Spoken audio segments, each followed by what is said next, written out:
We have finally reached the All-Star break, and the Orlando Magic found an important lesson, even in a blowout win, finally a blowout win, over the Charlotte Hornets that hopefully carries through the rest of the year. Today on Locked On Magic.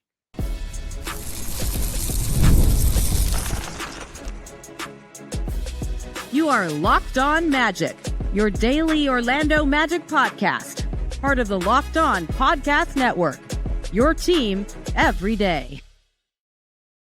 And you are indeed Locked On Magic. Today is February 13th, 2025. My name is Philip Rossman-Ike. I'm the senior writer over at OrlandoMagicDaily.com. Of course, follow me on Twitter at PhilipRR_OMD and on Blue Sky at PhilipRR. On today's episode of Locked On Magic, the Orlando Magic find their way out, at least for a night, how the Magic overcame frustration to beat the Charlotte Hornets and go to the All-Star break with a win. We'll talk all about that coming up here in just a moment. First, we want to thank you again for making Locked On Magic part of your day every day, no matter when you listen to us, whether it's first in the morning, whether it's right when we upload. We truly appreciate you making Locked On Magic part of your day every day. You can make Locked On Magic an even bigger part of your day with the Locked On Magic daily newsletter. It's the one stop for ultimate team and league coverage delivered right to your inbox. Sign up for free now at LockedOnDaily.com. That's LockedOnDaily.com. And start your day with the all-new free Locked On Magic newsletter. After the game, we asked the media, asked Jamal Mosley, what was the difference between a seemingly frustrating first half and a revelatory third quarter and second half? What changed for the Orlando Magic? And Jamal Mosley did the simple thing. He said, I looked at the stat sheet, and the Magic were 5 for 21 from three. The shots they were getting were great. The looks they were getting were great. It's what the Hornets were giving them because they packed the paint so much. And the Magic just missed shots. Of course, they went 5 for 21 in the first half. They went 9 for 22 in the second half. A little bit better. Making shots is a good thing. And so there's a story here that maybe we do need to navigate or do need to consider, that the Magic really are getting good shots and just missing them. We may examine that claim another day. The stats suggest it, but again, also the defense is okay with that. We will examine that another day. Today, though, we want to examine the response. It's always the response. Today, we want to examine what happens when the team faces a defense that packs the paint and is unable to hit shots to loosen them up. The Magic's biggest problem this year is not their inability to shoot. As crazy as that sounds. The Magic's biggest problem this season has been how that inability to shoot, how that frustration mounts and adds to other problems, adds to a lack of defensive intensity, adds to not trusting your teammate to make that shot, adds to the isocentric play that Paolo and Franz tend to play because they feel like they have to do it all themselves. Even if it's subconscious, I don't think the team will ever acknowledge any of that's happening. But even if it's subconscious, we see it. We see them not trust that extra pass or try to do too much that gets them into further trouble. The Hornets are not good. All due respect to our friends at Locked On Hornets and all Hornets fans everywhere. The Hornets, and especially this Hornets team missing 6 of their top 7 scorers, they're not good. The Magic had a wide latitude to make mistakes and figure some of this stuff out. They needed a game like this where they could make mistakes, where they didn't have to be perfect. But this is the trick. This is the thing. The Magic also had to find a way through. They had to find their way out. They had to find a way to figure this out. And a moment stood out to me. And maybe, I don't think it stood out to the players. Paolo asked Paolo specifically about it. He said it was kind of normal, but it stood out to me. Middle of the third quarter, the Magic are down by 5. They can't seem to get themselves out of this rut. And before Paolo shoots a free throw, he gathered everyone together. They had a long huddle. It seemed a lot longer than normal. Paolo was speaking up, trying to get the energy back up. And while Paolo was brilliant in the third quarter with 12 of his 24 points, this to me is the statement. The only way the Magic are going to solve these problems, the only way the Magic are going to be the team we all believe they can still be, to be the team that climbs its way back into the playoff race. Magic are 7th, by the way, at the All-Star break, with Miami losing, with Atlanta losing, Orlando back in Southeast Division lead.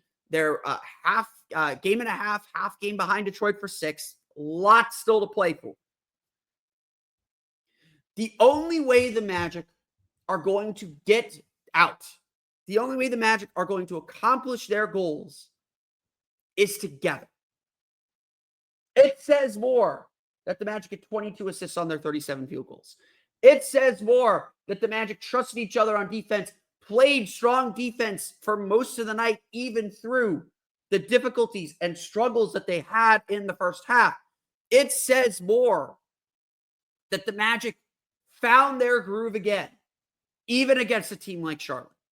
And as frustrating as the first half was, where Orlando built a 13-point lead and then got into their worst habits, allowed Charlotte back in the game, let Charlotte lead at the half, as frustrating as that was for fans. And believe me, I got all the messages saying this is embarrassing. How are you losing this team? And, because I'm a long-term thinker, I was like, guys, they're going to be fine. Second half is still here. They're playing with their food a little bit, but they'll be fine. The Magic buckled down and played Magic basketball for the second half.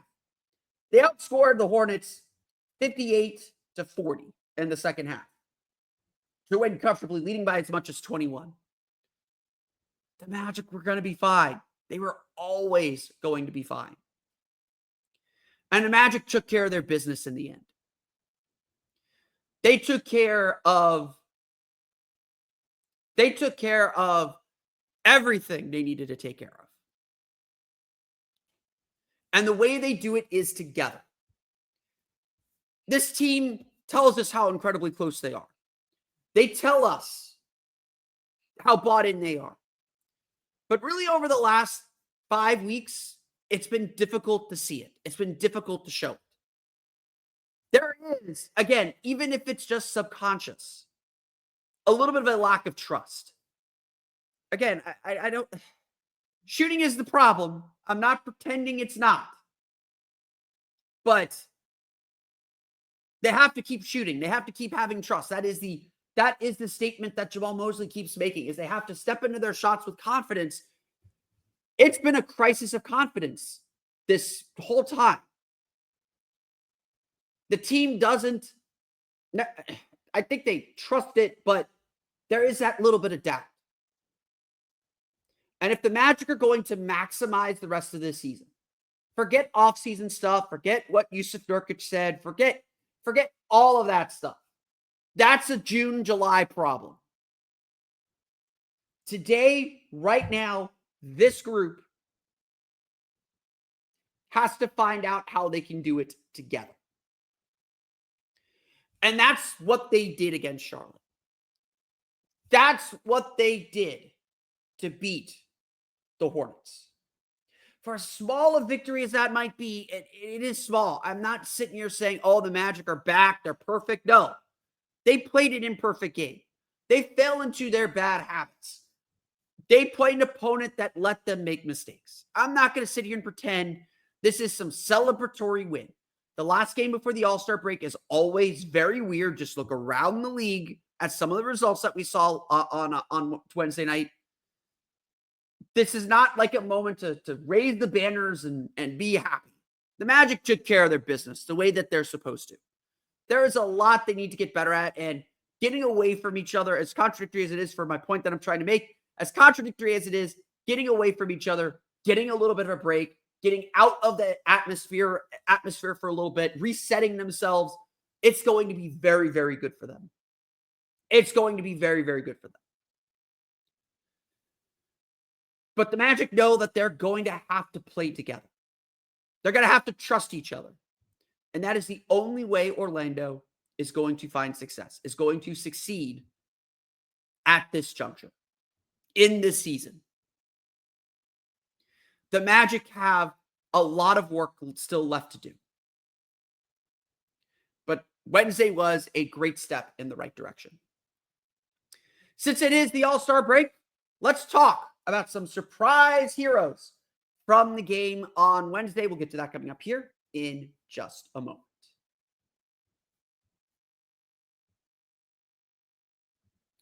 But first, today's episode of Locked On Magic is brought to you by our friends over at Wayfair. After the holiday hustle, there is nothing like giving your home a little TLC. I always find that decluttering and refreshing my space helps me get back into a routine. Whether you're tidying up, clearing out, or just want to give your space a new look to start the year, Wayfair has everything you need, all within your budget. I'm looking at my couch right now. It's got my seat indentation. I've had it for a few years. The fabric's starting to rip.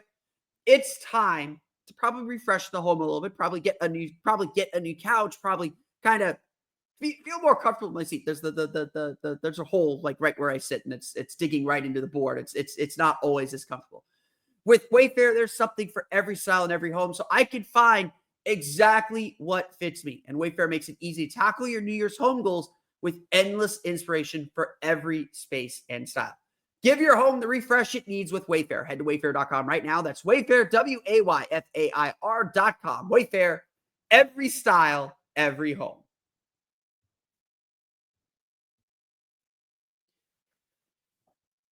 I say this all the time. At some point in every season, you're going to need all 15 guys on your roster. If you are in the NBA, you're in the NBA for a reason. It might just be for vibes in the locker room, but unless you're Udonis Haslem, you're going to be needed at some point during the season. 82 games is a long time. Things happen. You're going to get your opportunity, and the game is always about what do you do with that opportunity. The game is always about how you perform when that opportunity comes. And it may be small, and you may have only a small window to prove yourself. Wednesday's game was great because it was a game where you could experiment a little bit, where you could give guys a chance. Jonathan Isaac sat out with a sore back, getting an early start on the All-Star break. Kentavious Caldwell-Pope got himself kicked out of the game at halftime. Opportunities opened up for some players we do not see very much. And so I do want to highlight a couple players that made a big impact. Jett Howard played 25 minutes and 40 seconds, probably his most minutes in a very, very long time. He got the call to kind of help support Jonathan Isaac being out. And you might look at his box score and say 2 for 8. That's not very good. 2 for 8 from 3. He was not afraid to shoot. And the Magic do need guys who are not afraid to shoot. He made a couple threes. He's enough of a threat that's fine. I want to look a little further to the right on the box score because Jett Howard had 5 assists and 2 steals. Not to mention a block. He scored 6 points. But really the key for Jett to get minutes, the key for Jett to play in these games, to try to carve out a role, is not only does he have to make threes, and look, he has to be a more efficient three-point shooter. That's why he's in the NBA. He has to hold his own on defense. And honestly, the reason why the Magic believed in him or drafted him when they did was because they believed in his playmaking potential. They believed he wasn't just a shooter. And I think what we've learned with Kentavious Caldwell-Pope and some of the struggles he's had, not a good day for Kenny, 1 for 5, 0 for 4 from 3. I think something we've learned about Kentavious Caldwell-Pope this season is the Magic don't do well with just spot-up shooters. It's another 0 for 0 game for Gary Harris. You can call him whatever you want. I think it's a style of player the Magic don't like. This offense doesn't do well with players who just stand in the corner and shoot. They need those guys. They need guys capable of doing that. But they need players more like the idea of what Jett Howard is. When the ball swings to you, you need to be able to do something with it. And that might be something we're learning about the way the Magic operate offensively. Now, We can argue that maybe that's not how they should operate offensively. There's a lot more things they should be doing. But that's where we're sitting. And Jett Howard just may not be consistent enough at these things to earn minutes. But this was a game that showed what he can still do. He is not a rookie anymore. We shouldn't treat him like a rookie. But this is essentially his rookie year. But little playing time he's getting, he's having to learn and find. And we've seen this potential for playmaking. We've seen this when he has played. And so honestly, Jett was a big factor in this game. He was a big factor in helping turn things around. As was Caleb Houston, to be honest. Caleb Houston played the entire fourth quarter. Those were his 12 minutes. He was 2 for 3 for 6 points. Came in, made a shot early in the fourth quarter that really put the game to bed. Orlando was up by 12. That got them back up. That got them up to that 21-point lead. Caleb Houston helped kind of not spearhead, but give the spacing for that bench group to make sure the starters didn't have to play. That, Paolo played fewer than 30 minutes. Franz was fewer than 32 minutes. Giving guys a necessary break heading into the All-Star break. This was all, this was to me a sign of how ready these players were. They showed up ready to play. They showed up ready to contribute. They delivered for this team. And again, it's what I said earlier. It's got to be everybody. Everybody's got to find their way. Paolo really said it after the game. He told Jett not to worry about his shot when he's in there. When they're on the floor together, Paolo said, I will get you shots. Do not worry. Paolo creates so much gravity. Him and Franz were literally attracting 3 players every time they touched the paint, every time they drove to the basket. The Hornets were overcommitting players to them because they weren't afraid of the shooting. The bet for the Hornets was the Magic aren't going to make enough shots. The Magic won't make enough shots. They'll get frustrated. We'll stay in the game. So Paolo's told Jett, don't worry about your offense. I will create your offense. You will get opportunities because of me. He took 8 shots again. What the Magic want Jett to focus on is that extra step. His defense, which was pretty good in this game, and his passing and playmaking, his ability to know when the right shot is and attack when it's not there. It was a good game for him and a good game for a lot of guys off the Magic's bench, whether it's Anthony Black, we'll talk about when we talk about the box score, whether it's Wendell Carter. The Magic got contributions from a lot of different places. And that was as key to anything. Orlando was always going to be able to beat Charlotte with depth. That the Hornets, again, only had 10 healthy players. They were down so many key players. It was going to be hard for them. And again, they're a team that allows you to make mistakes. That's a big thing I talk about a lot. They allow you to make mistakes. The Magic made plenty. But Orlando also got a lot of guys to step up. And that is huge heading into the break. Let's run through the final box score. We'll talk about the other players we did not talk about already. We'll get to that coming up here in just a moment.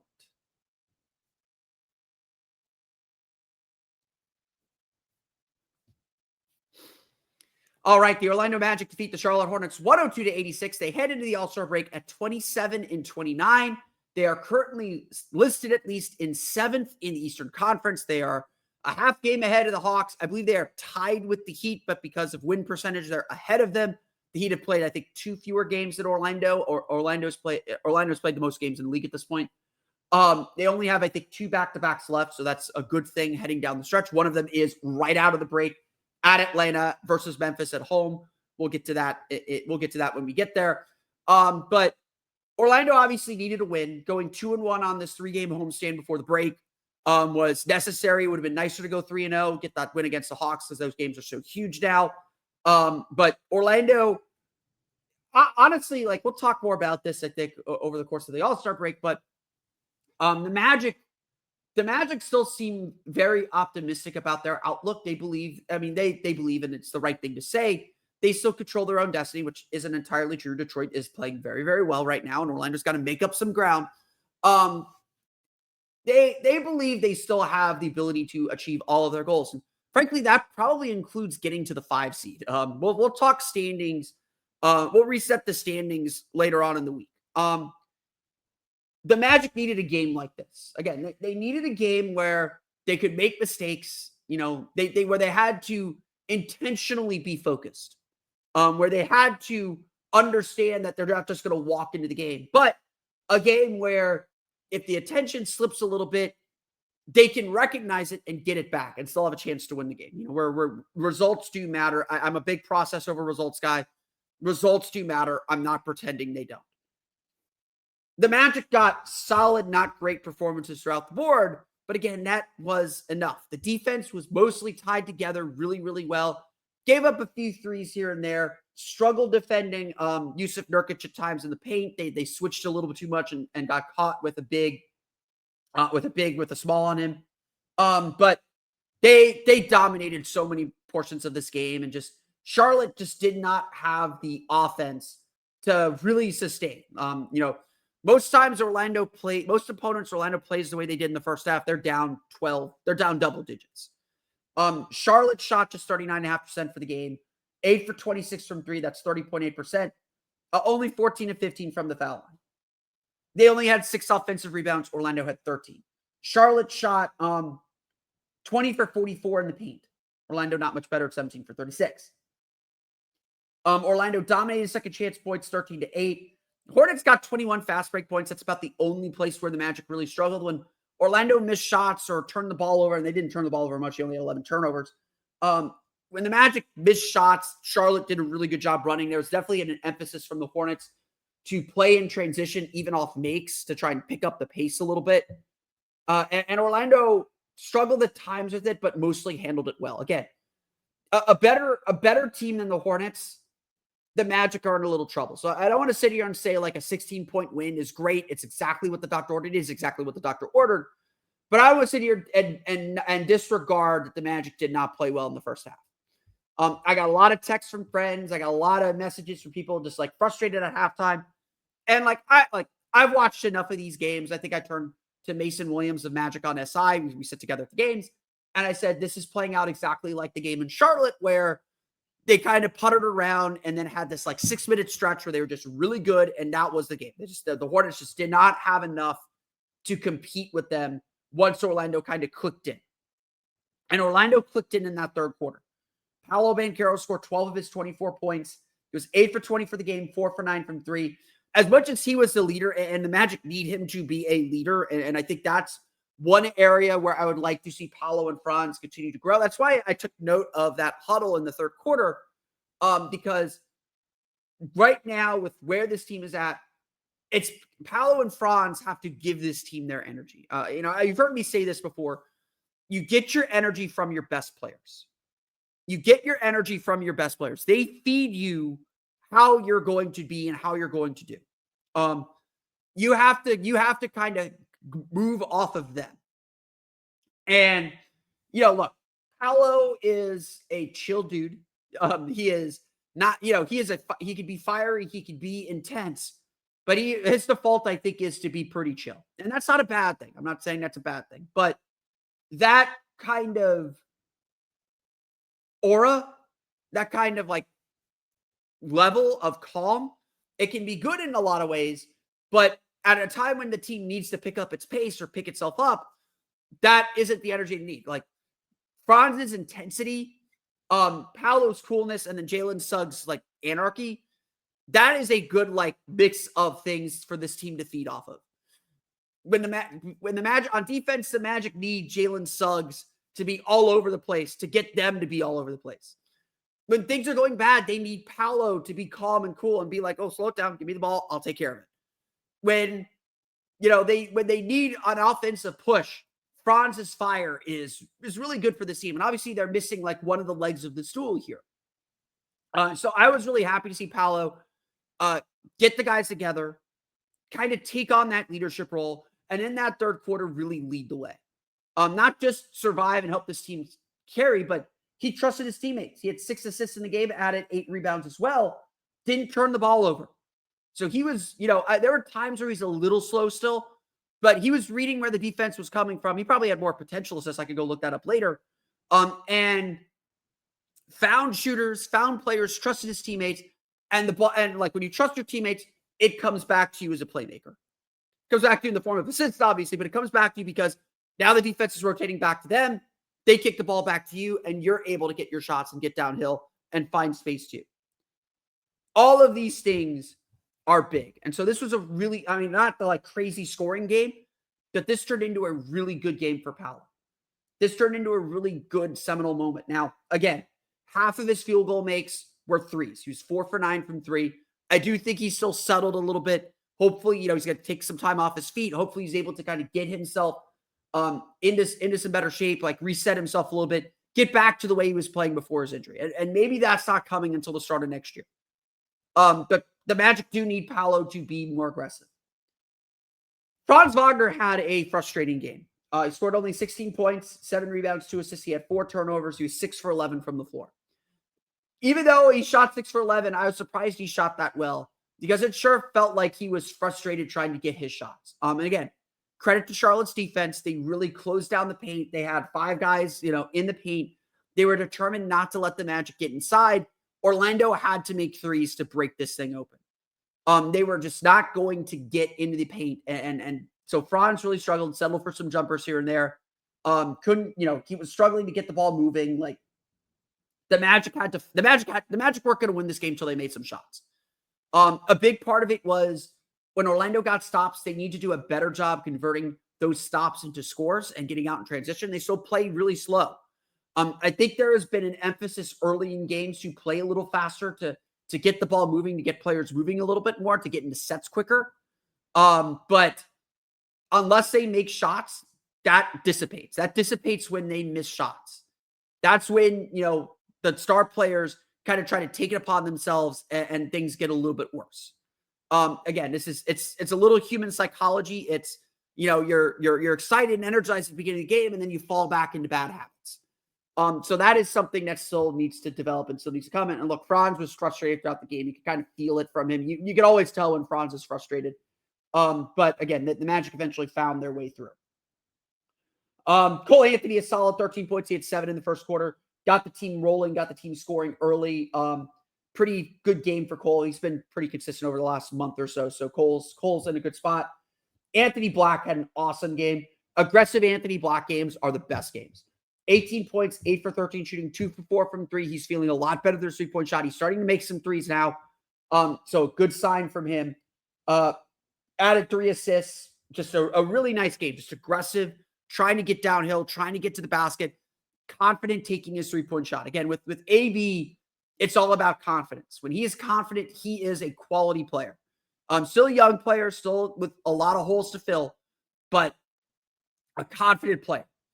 And getting that confidence and aggression has been the task for the Magic all season long. They have really had to fight to say like, hey, you're good enough. Go do this thing. Go do this for us. And that hasn't always been easy for this Magic team. So I really liked what we saw from Anthony Black. I might be alone on this island, but Wendell Carter's continuing to put together really solid games. Yes, he has weaknesses. He's not a great leaper. He's still got a lot of things that to be concerned about. But 11 points, 4 for 8 shooting, 11 rebounds, a nice double-double, plus 27 on the plus-minus. He did have 2 turnovers. Like, yeah, he missed some shots around the rim. He's got to make, again, we know he's not a leaper. We know he's not an explosive player around the basket right now. But Carter continues to be a consistent force for this team. His defense is solid. Again, not a shot blocker, but he is really good at positioning. He challenged Yusuf Nurkic shots really well. And in this game, he was excellent on the glass. And the better he is on the glass, the more confidence he's going to feel. He's hitting his jumpers a little bit more now. He's shooting over 50% over his last 7 games at this point. He's starting to kind of look more like at least the Wendell Carter the Magic got from the Bulls. I don't know if he was the Wendell Carter from 2 years ago, who was making threes, who was like this energetic force. But he is looking more and more like the player the Magic at least got from the Bulls. And that's a player you can rebuild and work with. No one sitting here pretending Wendell Carter's had a great season. I wrote a little bit about him on my Patreon page. But he is playing a lot better than he was earlier in the season. And look, he's a solid contributor. I think the Magic do trust him a little bit more than Goga Bitadze. Goga has been a little bit rough. He did have 4 blocks in this game, did have 7 rebounds in 17 minutes. I didn't think Goga necessarily played poorly in this game, but Goga can block chase a little bit, and that gets him out of position. Wendell's a little bit more solid because he knows he's not going to block a lot of shots. So he works on positioning and challenging shots, and he's usually pretty good at that. Again, Orlando got 6 points from Jet Howard, a really nice game from him. 6 points from Caleb Houston, then we're able to get the deep bench in the game for a blowout win. Orlando shoots 41.1% from 4, so not a great shooting game. Even with all that, they shoot 14 for 43 from 3. Again, 9 for 22 in the second half. They're 14 for 19 from the foul line, so they missed some free throws, which is a problem still. But 13 offensive rebounds for 13 second chance points. Not the greatest situation there, but in an offensive struggle, you take what you can get. The defense showed up. Defense made stops. Offense made its run when they had to, and the Magic headed in the All-Star break with a 102-86 win. That's good for me today, though. I want to thank you all again for listening to today's episode of Locked On Magic. Of course, find me on Twitter at PhilipRR_OMD. Find me on Blue Sky at PhilipRR. You can subscribe to the podcast on Apple Podcasts, Stitcher, TuneIn, Himalaya, Google Play, Spotify, Odyssey, and all the places you download podcasts to your podcast-enabled listening device. For the latest on the Orlando Magic, be sure to check out OrlandoMagicDaily.com. You can find us there on Twitter at OMagicDaily. And for even more Orlando Magic content, you can check out my Patreon page, the Orlando Magic Hub, at patreon.com/Orlando Magic Hub. I'll have some goodies on there throughout the All-Star break, but I'm going to probably take I'm going to take a little break. I recorded this episode in the morning. I needed some sleep. I'm going to take a little bit of a break myself, so I appreciate that from all of you. As if all that's not enough, you can also check out the Locked On Magic daily newsletter, the one-stop for ultimate team and league coverage delivered right to your inbox. Sign up for free now at LockedOnDaily.com. That's LockedOnDaily.com, and start your day with the all-new free Locked On Magic newsletter. That's going to do it for me today, though. I want to thank you all again for listening to today's episode of Locked On Magic. On tomorrow's episode of Locked On Magic, we will talk about Anthony Black as he prepares for the Rising Stars game in San Francisco. We'll get to that tomorrow.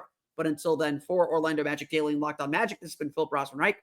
We'll see you all again next time for another episode of Locked On Magic.